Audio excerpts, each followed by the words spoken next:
itugan ang pangalan o sa imong tinuhan o proceed sa imong pangutana. Dadudong, basi na pa gusto mangutana. Salamat kay Bro Paul. So, ang Jehovah di ay dili day tinuod. Ang ngalan sa Ginoo, Yahweh gini ay. So, napa mangutana? Pangalan, bro?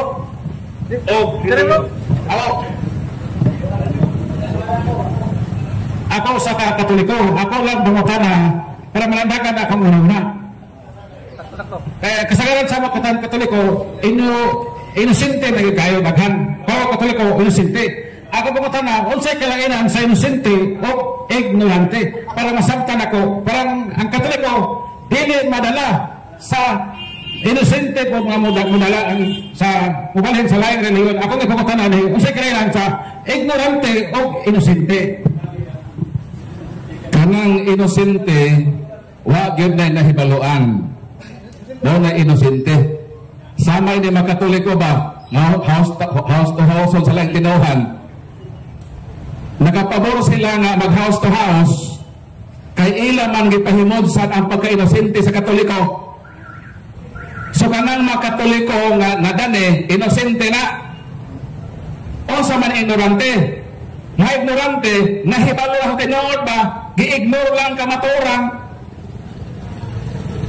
Di ka pwede nga mag-ignorante. Nahibalo na ka, nakanasayo, ang ngalan sa Jehovah.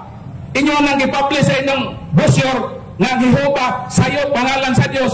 Nahibalo na ka, imo pang ignore ng kamaturan. Nahibalo na ka nga the form Yahweh is correct than Jehovah. Nahibalo ka nga ang Yahweh masakto, imong gi-ignore. Ignorant ka tawag ni mo anak. Muna kalahian sa ignorante o inosente. Ang inosente, murag bata. Wa siya kahibalo nga nadaot sa inosente man siya. Ang ignorante, gi-ignore nila. Bisan nahibalo sila, gi-ignore nila ang kamaturan. Muna og mahibalo ng tinuod, di na ito ignore. Ato nang dawaton, bisan sakit na sa buok.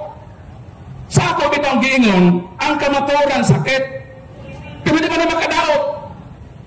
Maura niyang sakit na di makadaot. Makaayon nini mo.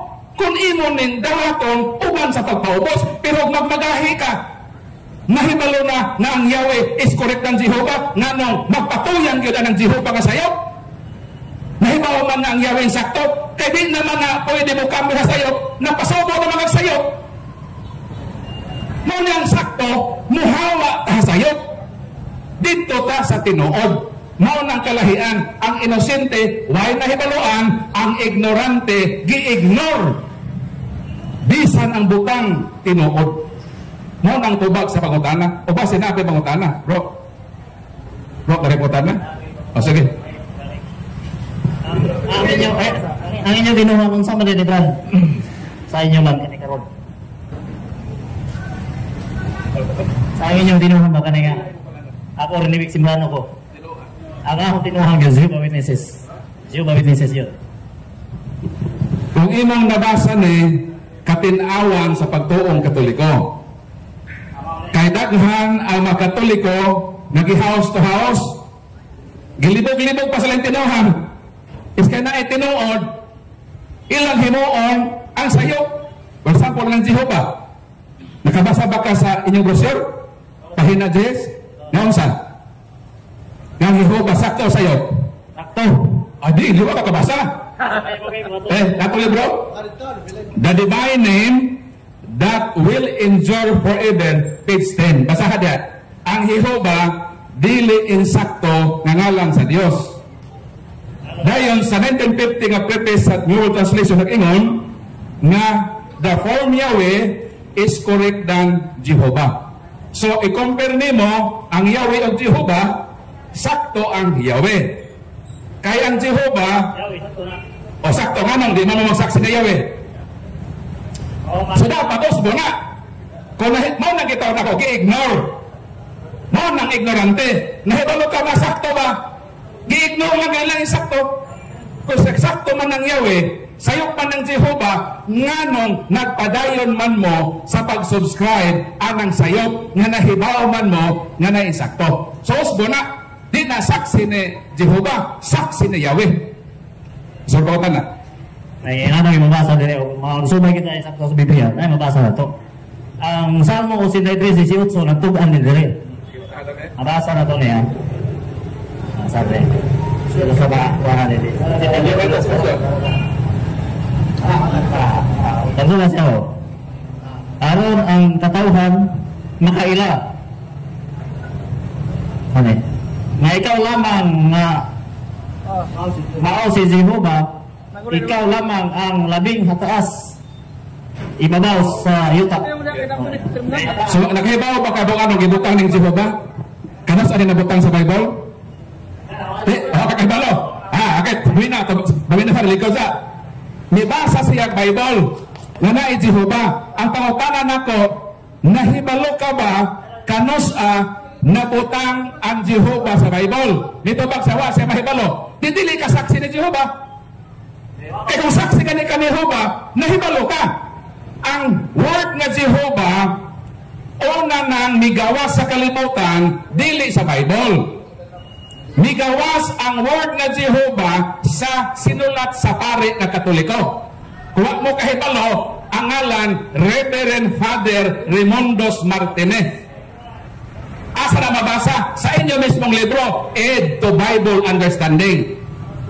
Kanang Aid to Bible Understanding, libro na sa saksi ni Jehovah, sa sabhidi nga Jehovah, gisulti din nga ang Jehovah migawas sa unang literature sa kalibutan sa sinulat sa pari nga Dominikano sa iyang dokumento gitawag Fogio Fide.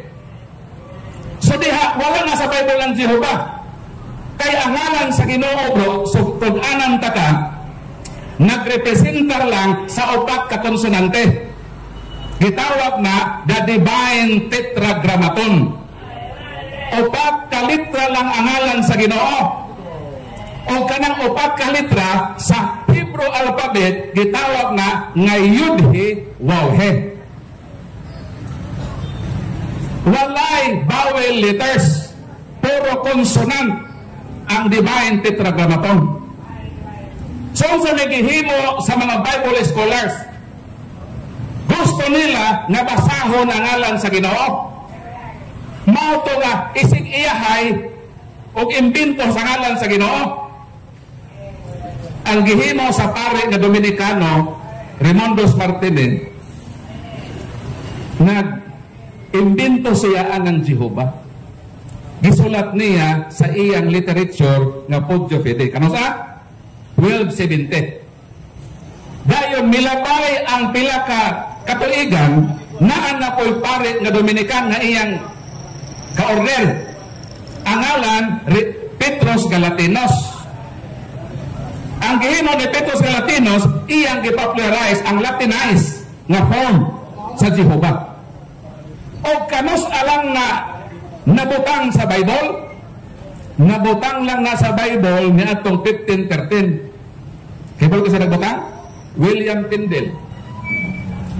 Dayon 1611 gibutang po na sa King James Version. Asa gibutang na nga bersikulo? Exodus 6:3. Laki po imong gibasa Salmo, mao na first time nabutang. Kano sa para nabutang sa Bible? 15th to 16th century. Down from 14th century up to the time of Jesus, up to the time of patriarchs, walay Jehovah sa Bible. Silutanan ang mga saksi. Nga naman, ilan man nagibutang o man na diha. Sayo pagyod. O ni-admit ang mga saksi ana, asa ba sa kalibro? Ang bala ang ngalan na magpadayon sa way katapusan. Pahina Jes. Ang Jehovah dili insakto na ngalan sa Dios. Sila na mismo nag-ingon nga dili insakto. Muna nga kung ni-admit mo nga dili insakto, nganong nagpabilin man mo sa dili insakto. Nga na may insakto o sa may insakto? 1950 nga preface sa New World Translation o sa may kaingon. The form Yahweh is correct than Jehovah. Sa ato pa, kung kapano nimo kanang Yahweh o Jehovah, ang Yahweh is correct than Jehovah. Karon, nahibaw na mong sayo, nahibaw mong nainsakto, nga naman, nga midukot man mo sa dili insakto. Ang tubag na pong hibalo ka, napasubo na mo sayo. Napasubo naman sa sayo. Alaw, trahon pa ng saksi ni Jehovah, saksi ni Yahweh. Madaot na sila. Musla sayo, pwede nyo sa una, saksi ni Jehovah. Noon na bro, ngaron makalingkawas ka, gikan sa kasaytanan, biya gyud sa bakat. Maulang na mahigawas na sa mga ni Kristo. 8:32 sa Juan. Et cognoscetes veritatem et veritas liberabit vos. Kamo mahibalo sa kamatuoran, o ang kamatuoran magpahigawas kaninyo. Sin o omission sa akong part, kung dili ko mosulti. Makasala ko sa Dios kung dili nako na itugan sa mga saksi, nga naman mahal tamo nga mga saksi. Masakitan ganay ko ka naman sa mga saksi, wala sila ka-active, pero nabudol sila sa sayo. Masakit na sa akong part. Santiago 4:17, kung nahibalo ka sa matarong o di na ni mubuhaton makasala. Manang pasaylo ako kung sala man o galing ang akong pagsir ninyo, pasayloan na lang ko daan, nga naman bahalag inyo kung pakasad-on basa sa mata sa Ginoo, wag na ko'y sa kaniya, nga naman ako namang gisulti, ang angay insulti para ninyo, ug magpadayon mo ni ana, kamo na ang manubag sa Ginoo, wag na ko'y labot ninyo. Mauna ang ignorante, gi-ignore bisa nasayod na sa kamator. Nganong nabutang na diha kay gibutang na ni atong 15:13. Unsa man ko'y itawag nato bro sa Dios? Kining inyong basa ro, di mo kabasa ini? Ikaw basa bro, para mahibaw gyud kag unsa itawag gyud sa Dios. Kaya hiho pa man gini ila. Dan sayo, hiho pa gyud sila. Nalipay bang Dios anak? Ato magdili. Unsa magiingon sa Dios? Jeremias 3:19. Og ako miingon, ha, ang Ginoo ningon ha, unsay gusto sa Ginoo nga itawag niya, og ako miingon, amahan kamo mutawag kanako. Unsa daw? Unsa daw ang gusto sa Dios nga itawag niya? Amahan. No na mitudlo si Kristo sa Mateo 6:9, miingon si Kristo, pag-ampo kamo sa ingon niini nga paagi. Amahan namo nga anaa ka sa langit. Ayaw ang Jehova. Nga naman, wa kay batasan ana. Ang akong amahan si Sodoro, alima, na tao dinhi sa kababaran. Ang akong papa na tao dinhi ni ining lungsura. Ang akong papa, di yun kumutawag niya nga Sodoro. Pwede ba na kita mga anak bayunta sa tatay nga sa tatay ni Muro? Alfredo ka. Alfredo, mga una Alfredo ba? Kung buhato na sa imong amahan, silian din imong Batistalwar. Ayaw yun buhata na tawgo nimo ang imong amahan nga Alfredo. Ako, sa tibuok na kong kinabuhi, wag yun ko moingon nga Chodoro, adto na ko Chodoro, may eskwela na ko Chodoro. Chodoro, maka na Chodoro, bakit mahaw na ta? Nga naman, kung buhato na ko na, may batasan ko kapag-anak. Ang ako kung himuon, mo yun ko nga pa. Bisan ko masigil, mga ulit na ba? Bisan pa pinabunda kong tingog, wak man ako lito pang iyanganan. Migamit man kong substitute, isip pag-espito, nunang sakto ang mga Hudiyo. Nga di yun sila mulitok sa Divine Tetragrammaton, gibutangan og substitute nga Adonai. Kay kanang pagbutang day ni mo og sign na of reverence. Kanang paglitok ni mo sa impersonal, sign na sa pagkaway batasan. Pagtuo mo sa masak na nakapator sila anak, nahimo sila way batasan ng mga anak sa Ginoo. Sayo lang ka, isi-isiho ni mga hiho ba? Okay, batasan anak. Sama kitang mga anak, ayaw yung tawga ang inyong amahan sa iyang personal name. Butang ni o, pa, dad, tay. Sign na of reverence. Kaming mga Katoliko, kay mo may pagbuot sa Dios, nga taupon siyang amahan o maunay teaching ni Kristo. Ningon ni Kristo nga, pag-ampo mo sa ikon na pagay, hihuba na mo nga naa ka sa lahat. Ningon di? Ningon wala. Wala. Ningon na, amahan na mo. Huwag nga, hihuba na mo. May batasan si Kristo, ano kung hihuba na mo? Sakto ang Katoliko. Nga kita, di kita matawag sa iyang personal name, maway respeto ng kawibatasan. Gamiton yun na po ng amahan. Nahibaw naman ang Diyos ba? Kinsa nga amahan ang atong isgutan?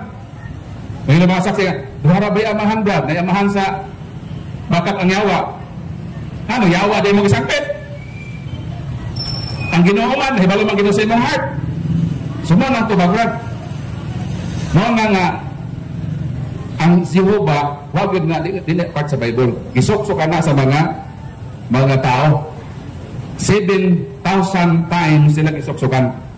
Pero ang ingon ng Ginoo nga amahan ang itawag na ano, basahan na, ilista na. Jeremias 3:19. Amahan ang inyong itawag nako. Manasakto kang Katoliko. Di ta mo tawag Jehovah ha? Kay water respeto, water batasan na. Magpahiyata sa masaksiyan ang water respeto sa Diyos. Amahan ba itong tawag? Imong amahan kay Dad, Papa. Ayaw tawag ba iyang personal name? Nahibalo naman kasi ang name.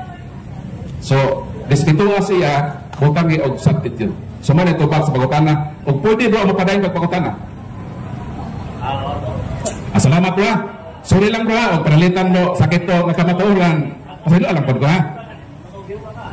Oh, bigyan mo to, kasi sayop lagi na. Iting ka mo, naingon mo anak. Kami, the form Yahweh is correct than Jehovah. Mga sa amang translation, Jerusalem, Yahweh ang panana.